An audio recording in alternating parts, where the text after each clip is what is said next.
Next है VVT को क्यों इंट्रोड्यूस किया गया था। वीवीटी का फुल फॉर्म होता है valence bond theory.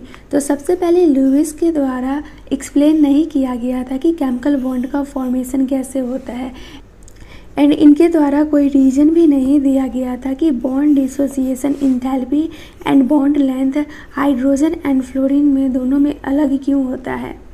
And Lewis के द्वारा शेप जो पॉली एटॉमिक मॉलिक्यूल्स का क्या रहता है वो भी नहीं बताया गया था। तो लुईस तो फेल कर गया, तो उसके बाद इंट्रोड्यूस किया गया वस्पर थ्योरी का। तो वस्पर थ्योरी के द्वारा ज्योमेट्री तो दिया गया सिंपल मॉलिक्यूल्स का, बट थियोरेटिकली एक्सप्लेन नहीं किया। तो इस लिमिटेशन को ओवरकम करने के लिए 2 इम्पोर्टेंट थ्योरी दिया गया। ये जो 2 इम्पोर्टेंट थ्योरी है ये बेस्ड है क्वांटम मैकेनिकल प्रिंसिपल पे। इसमें आता है वैलेंस बॉन्ड थ्योरी, जिसको कि शॉर्टकट में वीवीटी बोलते हैं, एंड सेकेंड में होता है मॉलिक्यूलर और वाइटल थ्योरी। तो सबसे पहले वीवीटी को देखते हैं। वीवीटी का फुल फॉर्म होता है वैलेंस बॉन्ड थ्योरी, एंड ये बेस्ड होता है एटॉमिक और वाइटल पे, इलेक्ट्रॉनिक कॉन्फ़िगरेशन पे, ओवरलैप क्राइटेरिया पे, हाइब्रिडाइजेशन पे, and principle of variation and superposition पर। नेक्स्ट है वीवीटी को डिस्कस किया जाता है जो टर्म में, वो है qualitative and non mathematical. Next है अट्रैक्टिव फोर्स। तो यहाँ पे एग्जांपल लिया गया है, 2 एटम लिया गया है, एंड इसको एक एटम को ए माना गया है, दूसरा एटम को बी माना गया है। तो फर्स्ट केस में है न्यूक्लियस जो होगा एक एटम का, एंड उसी एटम का इलेक्ट्रॉन भी होगा। तो यहाँ पे देख सकते हैं न्यूक्लियस है ए का, इलेक्ट्रॉन भी है ए का, फिर न्यूक्लियस है वी का एंड इलेक्ट्रॉन भी है वी का। तो ये दोनों में अट्रैक्शन हो रहा है, क्योंकि न्यूक्लियस के अंदर क्या रहता है पॉजिटिव चार्ज, एंड चारों ओर क्या रहता है इलेक्ट्रॉन रहता है किसी भी एटम में, तो ये अट्रैक्ट करेगा। फिर दिया गया है सेकेंड केस में न्यूक्लियस जो होगा वो एक एटम का होगा, एंड इलेक्ट्रॉन जो होगा वो अदर का होगा। मतलब कि न्यूक्लियस ए का होगा तो इलेक्ट्रॉन बी का होगा। तो यहाँ पे देखते हैं न्यूक्लियस ए है एंड इलेक्ट्रॉन जो है वो बी का है, तो ये दोनों में अट्रैक्शन होगा। एंड न्यूक्लियस बी का है एंड इलेक्ट्रॉन ए का है, तो ये दोनों में अट्रैक्शन होगा। नेक्स्ट है रिपल्सन। तो रिपल्सन तो सेम चार्ज के बीच में होता है, मतलब कि ये इलेक्ट्रॉन है एंड ये इलेक्ट्रॉन है, तो दोनों एक दूसरे से रिपेल करेगा। तो इलेक्ट्रॉन ए का भी लेंगे एंड इलेक्ट्रॉन बी का भी लेंगे, तो ये एक दूसरे से रिपेल करेगा क्योंकि सेम चार्ज है। एंड न्यूक्लियस ए का लेंगे, न्यूक्लियस बी का लेंगे, तो ये भी एक दूसरे से रिपेल करेगा क्योंकि दोनों एक ही चार्ज है। तो ये सारा चीज़ को ये ग्राफ से समझते हैं। यहाँ पे ग्राफ दिया गया है एनसीईआरटी में, ये पोटेंशियल एनर्जी को शो कर रहा है, एंड पोटेंशियल एनर्जी को डिनोट करते हैं किलो जूल पर मोल से, एंड एक्स एक्सिस में दिया गया है इंटरन्यूक्लियर डिस्टेंस। तो यहाँ पे देख सकते हैं ये 2 एटम है, मान लेते हैं ये हाइड्रोजन है एंड ये हाइड्रोजन है। अब ये दोनों बहुत ही ज़्यादा डिस्टेंस पे है, फिर धीरे धीरे करते करते ये दोनों पास में आता है, एंड फिर कुछ टाइम के बाद ये दोनों एक दूसरे से फ्यूज़ कर जाता है। अब यहाँ पे ये फ्यूज़ करता है तो देख सकते हैं ग्राफ जो है वो नीचे की तरफ शिफ्ट हो जाता है, मतलब कि यहाँ पे अट्रैक्शन और रिपल्सन दोनों बराबर हो जाता है। एंड पोटेंशियल एनर्जी देख सकते हैं मिनिमम हो गया है, यहाँ से डिक्रीज होके इतना हो गया कम। एंड यहीं पे हम फाइंड करते हैं बॉन्ड लेंथ, क्योंकि बॉन्ड लेंथ कैसे फाइंड करते हैं, एक इसका न्यूक्लियस लेते हैं, इसका न्यूक्लियस लेते हैं। ये जो कर्व बना है, मतलब कि जब पोटेंशियल एनर्जी डिक्रीज हो गया तो ये कर्व बना है, तो इसको हम बोलते हैं मिनिमम कर्व। एंड ये जो दिया गया है लाइन, इसको बोलते हैं बॉन्ड एनर्जी। तो यहाँ पे ये हाइड्रोजन पास में आ गया, एंड यहाँ पे H2 का फॉर्मेशन हुआ, तो ये जो बना है ये ज़्यादा स्टेबल है कंपेयर टू सेपरेट एटम है उससे। एंड जब भी बॉन्ड बनता है तो एनर्जी रिलीज होता है, मतलब कि हाइड्रोजन एटम एक दूसरे से ऐड हो जाता है, तो यहाँ पे मोर स्टेबल प्रोडक्ट का फॉर्मेशन होता है एंड एनर्जी रिलीज होता है, उसी को बोलते हैं बॉन्ड इंथैल्पी। मतलब कि हमें सिंपल याद रखना है, जितना कम एनर्जी रहेगा उतना ज़्यादा स्टेबिलिटी रहेगा, एंड एनर्जी कम हो जाता है जब H2 का फॉर्मेशन होता है। नेक्स्ट है ऑर्बिटल ओवरलैप कॉन्सेप्ट।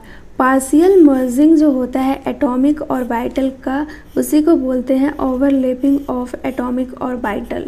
नेक्स्ट है ओवरलैप जो होता है ये डायरेक्टली प्रोपोर्शनल होता है स्ट्रेंथ का, मतलब कि जितना ज़्यादा ओवरलैप होगा उतना अच्छा कोवैलेंट बॉन्ड बनेगा। नेक्स्ट है directional properties of bond.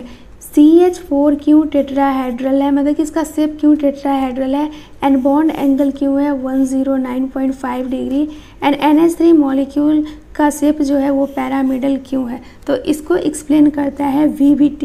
And VBT का फुल फॉर्म होता है वैलेंस बॉन्ड थ्योरी। तो VBT एक्सप्लेन करता है शेप को, बॉन्ड फॉर्मेशन कैसे होता है, directional properties of molecule. And next है ओवरलैपिंग ऑफ एटॉमिक और वाइटल। फर्स्ट है पॉजिटिव ओवरलैप। पॉजिटिव ओवरलैप जो होता है वो फेज में होता है, मतलब कि सेम फेज में होता है, एंड पॉजिटिव ओवरलैप में सेम साइन जो रहता है उसी में ओवरलैप होता है। तो यहाँ पे देख सकते हैं ये पॉजिटिव है एंड फिर ये पॉजिटिव है एंड ये माइनस है एंड ये इंटरन्यूक्लियर एक्सिस Z है। तो यहाँ पे देख सकते हैं ओवरलैप हो गया है, ये PZ है एंड ये PZ है, दोनों सेम होना चाहिए। नेक्स्ट है निगेटिव ओवरलैप। ये फेज के बाहर होता है, आउट ऑफ फेज। तो यहाँ पे सिंपल, यहाँ पे पॉजिटिव था तो निगेटिव ओवरलैप में एक पॉजिटिव हो जाएगा एंड एक निगेटिव हो जाएगा। मतलब कि हमें निगेटिव ओवरलैप करना है तो P को कैसे बनाते हैं, इस टाइप से बनाते हैं एंड फिर यहाँ पे ओवरलैप होगा तो यहाँ पे सेम साइन नहीं रहेगा, यहाँ प्लस है तो इधर माइनस रहेगा, इसी को बोलते हैं निगेटिव ओवरलैप। नेक्स्ट है ज़ीरो ओवरलैप। तो ये होता है आउट ऑफ फेज। यहाँ पे देख सकते हैं ये इंटरन्यूक्लियस Z एक्सिस है, ये PX है एंड ये PY है। मतलब कि Z जो होता है ये परपेंडिकुलर होता है X का एंड Y का, तो इसमें कोई ओवरलैप होगा ही नहीं। अगर ये X होता है, ये X होता तो ओवरलैप हो जाता है, या फिर ये भी Y होता है, ये भी Y होता तो ओवरलैप हो जाता है। नेक्स्ट दिया गया है इंटरन्यूक्लियस Z एक्सिस जो है एंड इधर लिया गया है PX एंड इधर लिया गया है S, तो यहाँ पे कोई ओवरलैप का चांस ही नहीं बनता है। नेक्स्ट है पॉजिटिव ओवरलैप का एग्जांपल। ये इंटरन्यूक्लियर Z एक्सिस है तो ये PZ है एंड ये S है, हेड ऑन हेड कॉलिजन हो रहा है। नेक्स्ट है ये है इंटरन्यूक्लियर Z एक्सिस, ये है PX एंड ये है PX। देख सकते हैं दोनों का सेम साइन है एंड ये जो एक्सिस है वो भी सेम है, ये PX है एंड ये PX है। एंड पॉजिटिव ओवरलैप का ही एग्जांपल है, ये इंटरन्यूक्लियर Z एक्सिस है तो यहाँ पे PX लिया गया था दोनों सेम, तो यहाँ पे भी PY लिया गया है दोनों सेम, तो देख सकते हैं यहाँ पे ओवरलैप हो गया है। एंड एक बात याद रखना, S जो होता है ये एंगल का दुकान होता है एंड P जो होता है इसमें डायरेक्शनल प्रॉपर्टी होता है। नेक्स्ट है type of overlapping and nature of covalent bond. Covalent bond जो होता है ये दो टाइप्स का होता है एंड ये डिपेंड करता है कि ओवरलैप कितना अच्छा हुआ है।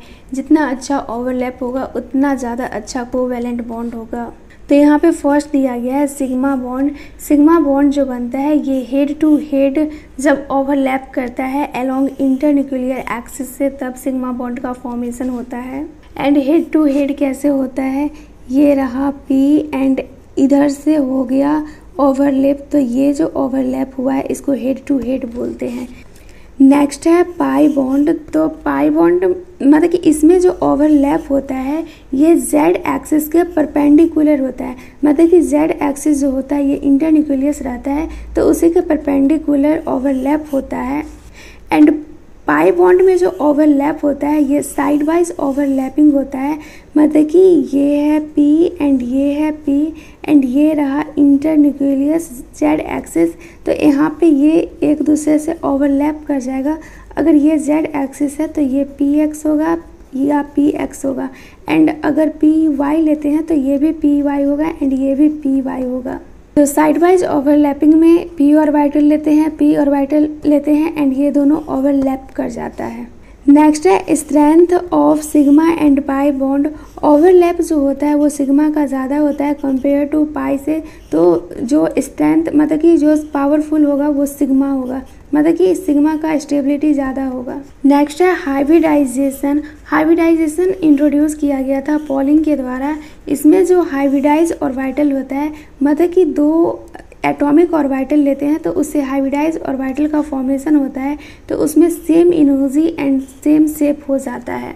एंड एक इम्पोर्टेंट लाइन दिया गया है, ये ज़रूरी नहीं है कि ओनली हाफ फिल्ड ऑर्बिटल ही पार्टिसिपेट करेगा हाइब्रिडाइजेशन में। कुछ केस में मतलब कि फील्ड ऑर्बिटल जो रहता है वो भी हाइब्रिडाइजेशन में पार्टिसिपेट कर सकता है।